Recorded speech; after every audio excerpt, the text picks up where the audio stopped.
Benarkah kejadian bentrok TNI dengan warga sipil di Manado berkaitan dengan kejadian di Boyolali? Dua-duanya didalihkan gara-gara knalpot brong. Hanya bedanya di Boyolali yang diserang adalah warga sipil pendukung Capres Ganjar, sedangkan di Manado warga sipil pengantar jenazah. Sudah tepatkah langkah anggota TNI menertibkan warga sipil yang membuat gaduh di depan markas mereka?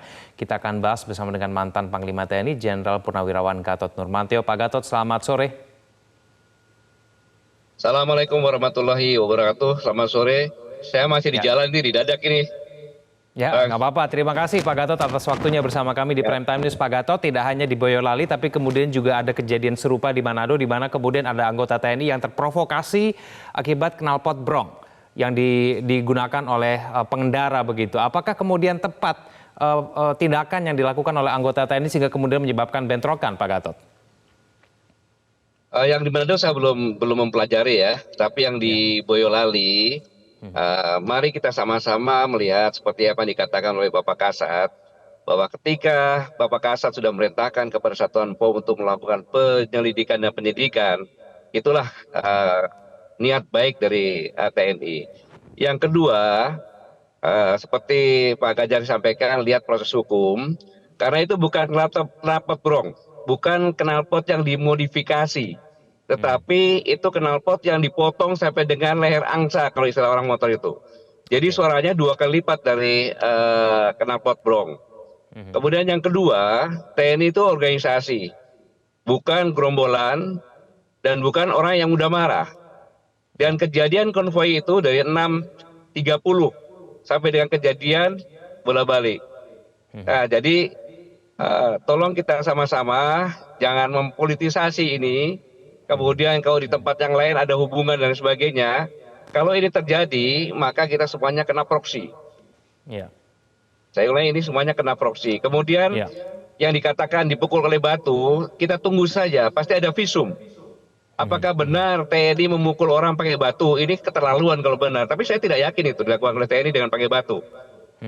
Pakai dengan benda tubuh atau dengan tangan, tapi tidak dengan batu. Itu saya punya keyakinan itu.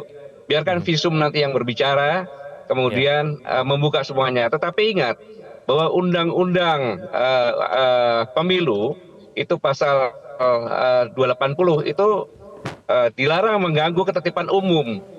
Sedangkan dengan knalpot itu ketertiban umum. Belum lagi kalau kita lihat itu adalah sound population. Kemudian juga menyebabkan polusi udara. Ya, jadi Ya. sama-sama kita melihat itu semuanya dengan kacamata yang jernih, kacamata hukum, sehingga kita bisa mengambil pelajaran dari apa yang terjadi begitu. Pak Gatot, tapi kan banyak juga yang menanyakan apakah kemudian anggota TNI ini memiliki hak untuk mengamankan kawasan markasnya apabila merasa terganggu dengan kebisingan ataupun ada gangguan begitu termasuk dari knalpot brong tersebut, Pak Gatot. Begini, siapapun masyarakat, tidak TNI, masyarakat umum pun kalau melihat ketertiban umum terganggu, kemudian ada pengendara motor dengan minuman keras, dengan seperti itu, yang bisa membahayakan ketertiban umum dan keselamatan umum, apakah harus kita biarkan? Itu pertanyaan yang harus kita tanyakan. Bukannya TNI, masyarakat umum pun berhak untuk menghentikan, karena membahayakan umum. Ya. Motor pakai minuman, silakan tanya kepada kepolisian. Ketika orang tidak berani, maka TNI turun untuk menertibkan. Karena memang hak sebagai masyarakat, kalau melihat ada orang yang membahayakan, dia punya hak untuk menghentikan. Orang mengendarai sepeda motor dengan habis minuman keras berbahaya tidak? Ya. Ya, itu dia. Ya, Pak Gatot, kalau kita cermati Makanya, respon dari Pak Andika Perkasa yang kemudian membantah pernyataan Dandim di Boyolali bahwa sebetulnya itu tidak ada proses kesalahpahaman begitu, dan kemudian meminta oknum TNI diproses secara hukum. Tanggapan Anda bagaimana? meminta TNI diproses secara hukum sudah diperiksa. Ya, kalau namanya POM sudah menangkap orangnya, kemudian mengadakan pendidikan dan penyidikan, itu proses hukum sudah dilakukan. Sekali lagi, saya tidak mau mengatakan siapa yang salah. Ya, itu tidak boleh. Seperti pada saat diwawancara, Kasat diminta berulang kali, apakah itu TNI salah? Itu sama saja menggiring bahwa Kasat untuk menyatakan bersalah, dan itu bisa kena hukum. Karena belum ada proses hukum, sudah menyatakan salah. Jadi, apa yang dikatakan Pak Ganjar sudah benar itu. Jadi tunggu saja proses hukum. Dan Dandim menceritakan kejadian, bukan membela anak buahnya, menceritakan kejadian. Dan kejadian itu baru terjadi diceritakan. Nanti proses hukum dan hasil hukumlah itu yang menjadi kejelasan. Kalau tidak memberikan penjelasan gimana nanti? Dan tidak boleh Dandim mengatakan anak buah saya bersalah. Dia bisa diprotes, diproses hukum oleh anak buahnya, dituntut. Belum ada penyidikan kalau dikatakan bersalah. Kita sama-sama patuhi hukum gitu ya. Ya, ya.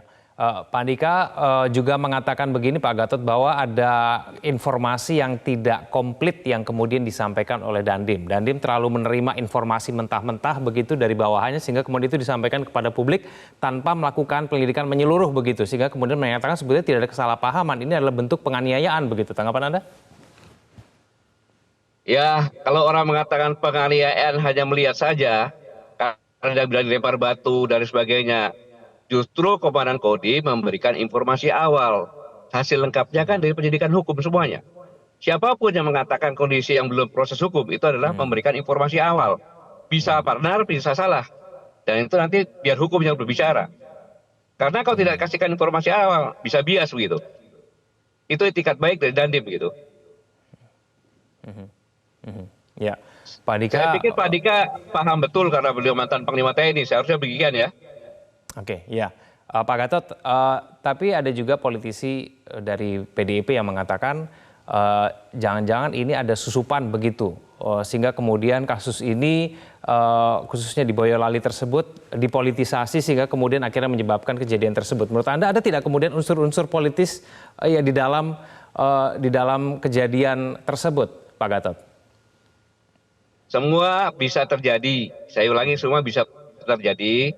Makanya kita tunggu proses penyidikan bersama dan Kasat sudah mengatakan bahwa dalam persidangan akan terbuka, bisa melihat siapa sebenarnya pelakunya, mengapa dia melakukan itu, kemudian mukul siapa, apakah ada unsur-unsur luar, adakah ada unsur-unsur yang dibuat, dan politisasi itu tidak bisa saya sampaikan di sini. Saya tidak akan mendahului dari apa yang akan diputuskan oleh hukum begitu. Oke, baik. Jenderal Purnawirawan Gatot Nurmantio, terima kasih Pak telah bergabung bersama kami di Prime Time News. Selamat sore Pak Gatot. Selamat sore. Assalamualaikum warahmatullahi wabarakatuh. Jelajahi cara baru mendapatkan informasi. Download Metro TV Extend sekarang.